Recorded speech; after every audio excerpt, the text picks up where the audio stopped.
Okay, just super confusing language here. So in fact, there are two glasses, but he fills them one at a time, right? So it's almost as if we have just one glass at a time because they just ask us what's the largest number of full glasses of milk can we pour, right? So what's the whole number that we can pour? So this, I was doing it for basically two glasses at a time. So let's go back and let's get our area again, which was 27 halves. So let's say 27 divided by 2 times pi. Okay, this would be one glass. It is 42.411. And then let's see how many we can fill. So 231 total cubic inches cubed divided by 42.411 inches cubed. And let's see how many glasses we can fill. Let's go 231.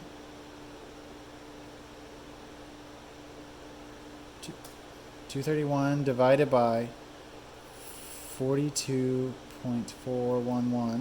So these are full glasses.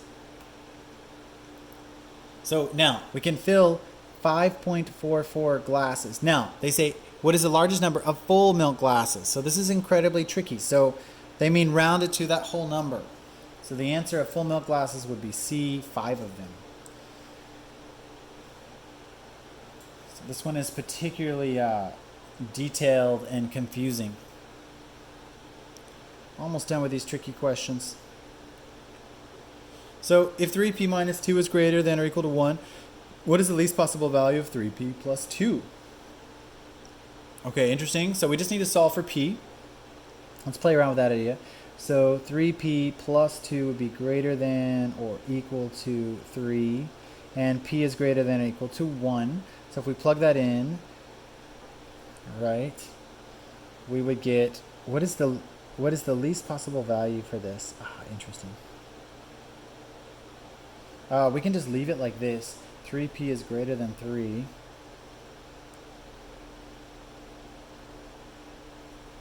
So what if I did 3p plus 2 is greater than or equal to 3 plus 2? Cool. So it says, what is the least possible value for 3p plus 2? Well, 3p plus 2 must be greater than or equal to 5. Yay. There you go. So all I did was just slow down a step, and then I added 2 to both sides. Cool.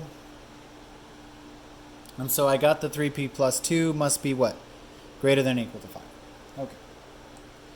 Tricky algebra. I am much more comfortable with those than I am some of these more theoretical questions. Okay. The mass of living organisms in a lake is defined by the biomass of a lake. If the biomass of a lake doubles each year, this is exponential growth. Which of the following graphs should model the biomass of the lake as a function of time? Okay, that's clearly linear. This is like steps. This is exponential growth, and that's no growth at all. So this one should be, of course, C, exponential growth. That was a freebie. We're just doing graphs now. The bar graph above shows the renewable energy consumption of quadrillions of British thermal units, BTUs, in the United States by energy source for several. Okay, so in the scatter plot of data, where the renewable energy consumption 2000 is plotted along the x-axis, the renewable consumption of the year 2010 is plotted on the x. Okay, how many data points would be above the line y equals x? Weird.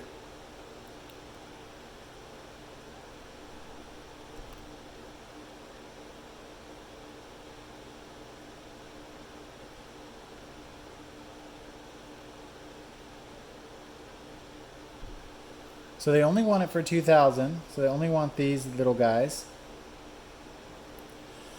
The renewable consumption for 2010. Okay, so they want these guys, they want 2000 along the x-axis. And they want the 2010 info along the y-axis. And it says which data points would be above the y equals x line. So y equals x just looks like that. So let's see, our x-axis consumption would be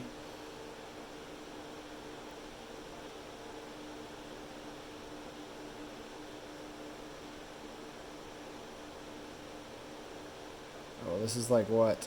0.25, 0.2, 0.1.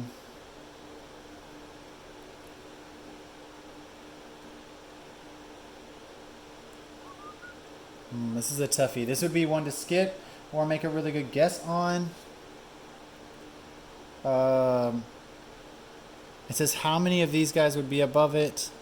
I don't know. This is a toughie. You would have to really take your time on this one.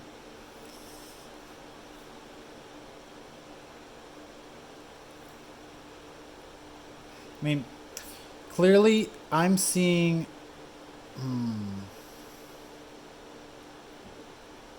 they're 1, 2, 3, or 4.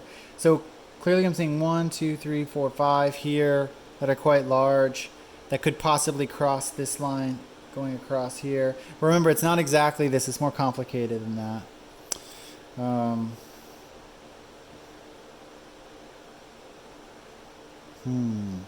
This would be one I would guess on, and I will actually just guess myself. Yeah.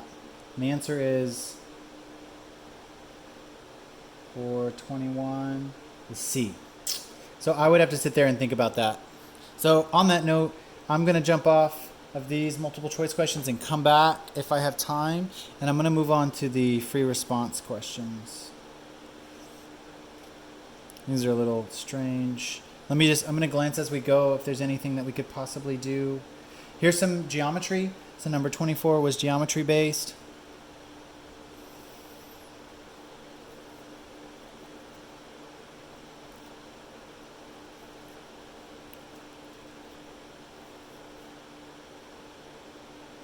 This one could be possible. Let's look at 24 just quickly. So we did some skip. It says ADB is 8 pi. So this out here is 8 pi. Cool. And we know the whole thing is what? 2 pi r. Cool. And it says in the circle above, the segment AB is the diameter. So what could we possibly do? How can we figure this out? Okay, so if AB is the diameter, that means it's halving this, right? So this would be pi r, and this is pi r. So you could set pi r equal to 8 pi. Why not? Right? We know the circumference is 2 pi r, right? 2 pi r. And that means that pi r on this side and pi r on that side, right? If we know that this side of it is equal to 8 pi, we could say pi r is equal to 8 pi. So clearly r must equal 8. 24 is C, 8. Yeah, look at us. Okay, so that was a good one just to grab out of the blue. Not too hard. Our geometry muscles are still flexed, I imagine, from the course we just took. 25, f of x. Here's a function, there's a function. Here's two polynomials. It says, which of the following polynomials is divisible by this? Okay, they want you to do synthetic division.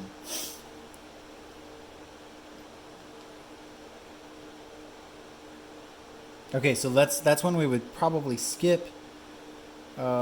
Skip. Cool. If this just takes too long to read it, I would definitely just skip it. Which of the following is equivalent to the form of the function? Above this minimum value of f appears as a constant coefficient. Okay, skip as well. Yeah, this is getting into some toughies. Okay, let's do the fill out problems. We have a good shot at getting just a few of these. We'll end on this. So a partially filled pool contains 600 gallons of water. A hose is turned on. The water flows into the pool at a rate of 8 gallons per minute. So 8 gallons per minute. That's our flow rate. How many gallons of water will be in the pool after 70 minutes? Okay. So we need to say times 70 minutes. Cool. This is pretty straightforward. So we already have 800 gallons of water. How many gallons of water will be in the pool after? So we need to say 600 plus whatever this is over here.